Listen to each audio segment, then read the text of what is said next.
Halo Malaysia, selamat pagi, salam sejahtera Malaysia. Malaysia kita punya, cintai Malaysiaku, kita jaga kita. Sebelum kita mulakan berita hangat pada hari ini, untuk anda yang baru pertama kali, silalah untuk sudi tekan butang subscribe, like dan share. Sila juga tinggalkan komen anda kerana setiap komen anda amatlah dihargai. Berita hangat hari ini daripada channel ini, Denyut nadi suara rakyat bergema terus-menerus di dalam channel ini. Setiap hari kita membawakan berita-berita terbaru yang pastinya dinantikan oleh seluruh rakyat Malaysia. Kita akan mulakan berita kita. 1, 2, 3. Berita mula sekarang. Salam sejahtera Malaysia, selamat petang, selamat tengah hari, selamat pagi. Berita terkini, akhirnya, Hakim Mahkamah Persekutuan iaitu Ketua Hakim Negara Malaysia Tun Tengku Maimun Tuan Mat buka suara berkenaan dengan banyak dakwaan, tomahan dan juga banyak lagi kata-kata daripada penyokong-penyokong Datuk Seri Najib Tun Razak yang nampaknya tidak berpuas hati.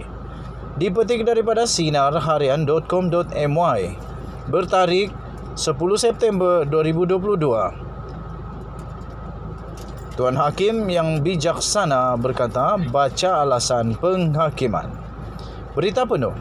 Kesimpulan yang dibuat pihak tertentu terhadap sesuatu kes mahkamah tanpa memahami alasan penghakiman hanya akan menyebabkan keadaan huru-hara. Menurut laporan The Star, Ketua Hakim Negara Tun Tengku Maimun Tuan Mat berkata dalam keputusan Mahkamah Persekutuan terhadap bekas Perdana Menteri Datuk Seri Najib Tun Razak pada 23 Ogos yang lalu, beberapa individu termasuk ahli politik memberikan komen berdasarkan sentimen semata-mata. Tegasnya, tindakan tersebut jelas menunjukkan mereka tidak membaca alasan penghakiman. Selain tidak memahami, menyebabkan ulasan yang dibuat tidak relevan. Kata Tun Tengku Maimun Tuan Mat, Ketua Hakim Negara dalam kenyataan itu, beliau berkata, kalau tak faham, tanyalah. Kalau dah baca penghakiman pun masih tak faham, tanyalah, kata beliau. Tambah beliau lagi, tanya orang yang betul. Jangan cepat membuat kesimpulan tanpa memahami sepenuhnya keputusan itu. Komen seperti itu hanya akan membawa huru-hara. Katanya selepas beliau menghadiri satu persidangan litigasi kebangsaan kedua tahun 2022, anjuran Jawatan Kuasa Peguam Kuala Lumpur KLBC pada Sabtu.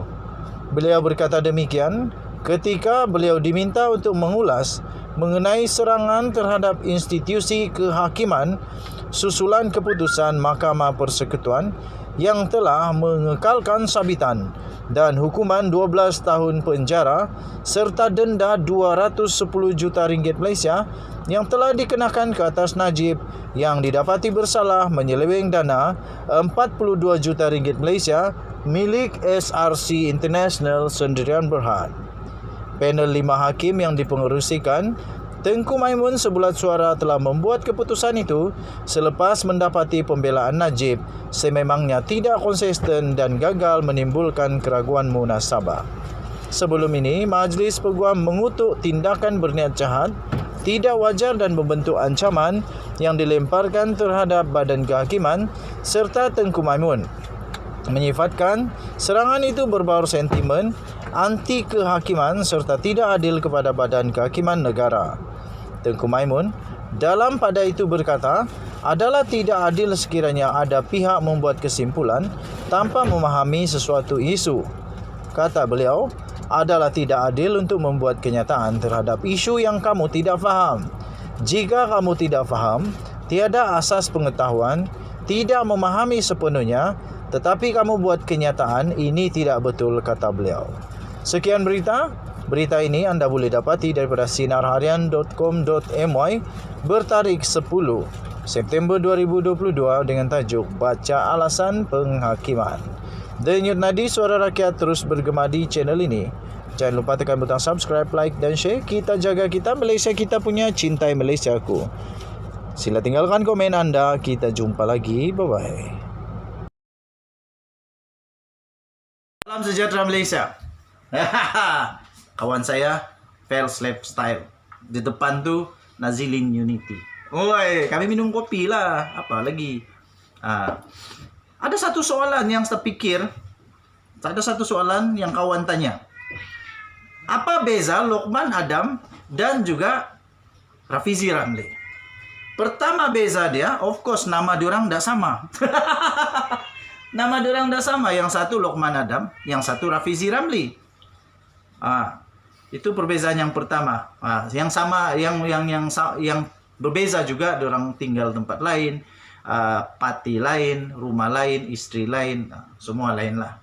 Tapi perbezaan sebenarnya antara Lokman Adam dan Rafizi adalah apabila mereka buka mulut, apa yang terjadi? Setiap kali Rafizi buka mulut, pasti banyak orang bergegar.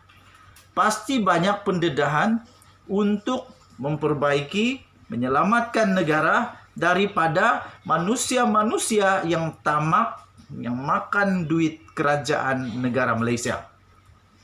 Dan setiap kali dia bersuara, memang ramai orang bakal kena dakwa. Yang bagus dia selamatkan keadaan negara Malaysia daripada masuk ke kancah yang lebih bahaya, yaitu bankrupt, geng bankrupt. Dan dia menyelamatkan daripada rasuah yang berleluasa. Berbeza dengan Lokman Adam. Lokman Adam, setiap kali dia bersuara, dia mesti mau kena dakwa. Dia mesti mau kena dakwa. Sejak kebelakangan ini, setiap kali Lokman Adam buat pendedahan kah, menghentam manusia orang lain kah, mesti dia kena saman. Saman menghina, saman memfitnah, saman kerana memaki hamun Perdana Menteri dan kerajaan. Itulah bezanya tuan-tuan dan puan-puan. Apalagi beza antara Lokman Adam dan juga Rafizi. Fakta. Rafizi, setiap kali dia berbicara, dia mesti keluarkan fakta, dokumen lengkap. Sudah diaudit, dipersahkan, kan begitu kan bro? Apa-apa sajalah. Sudah di endorse. Sudah disahkan bahwa benda itu betul. Itu Rafizi. Manakala Lokman Adam, entah apa jadi dengan dia, setiap kali dia marah selalunya dia cakap selalunya emosi. Tetapi mungkin bukan semua lah. Ada juga yang fakta. Tapi kebanyakannya mungkin emosi sampai dia didakwa. Jadi ada orang tanya, kenapa kau tolong Rafizi? Dia pacik kau? Bukan, dia bukan pacik saya. Jauh sekali nenek saya. Lagipun Rafizi kan laki. Jadi Rafizi bukan jiran sebelah rumah. Tiada. Dia tidak pernah belanja saya minum kopi. Tidak pernah. Dan saya pun bukan anak tiri kah, abang angkat kah, adik angkat kah, bukan. Tiada kena mengena saya dengan Rafizi. Oke. Satu lagi, Rafizi dan Lokman yang berbeza, mungkin profesionalisme. Lokman Adam, saya tidak tahu dia punya latar belakang, tapi Rafizi, dia adalah professional auditor. Dia professional auditor bertaraf dunia, antara bangsa. Dan dia berpengalaman dalam money trace dan juga berpengalaman di dalam forensik keuangan. Jadi, bercakap tentang nombor, tak payahlah lawan dengan Rafizi. Sebelum dia cakap, pasti dia sudah siasat sehabis betul. Jadi sekarang ini Rafizi kata, bukan Rafizi, kalau tak silap pemimpin PAS kata, selepas Rafizi dedahkan tentang kapal perang tentera laut Diraja Malaysia, mereka kata akan ada banyak pendedahan lagi yang Rafizi bakal buat. Dan ramai pemerhati politik, penganalisis politik, pengulas politik, kampung-kampung, bandar-bandar, pekan-pekan, dalam gua, atas rumah, dalam rumah, atas pokok, bawah pokok, dalam sungai, sambil berenang, apa sajalah. Semua memberi pendapat LSC atau kapal perang tentera di laut Diraja Malaysia itu boleh menjadi isu seperti 1MDB menjadi penyebab kekalahan kepada Barisan Nasional UMNO. Kita nantikan bersama-sama. Jadi apa pendapat kamu? Apalagi perbezaan yang ada dengan Rafizi dan Lokman Nur Adam. Kita jumpa lagi. Jangan terlampau menginum, bikin sakit tulang belakang.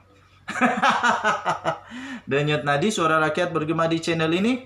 Kita jaga kita, sama-sama jaga Malaysia. Selamat menyambut Hari Malaysia, selamat menyambut Hari Kemerdekaan, selamat menyambut ulang tahun, happy birthday kepada saya. Hey, dah lama lagi saya birthday. Kita jumpa lagi, bye-bye.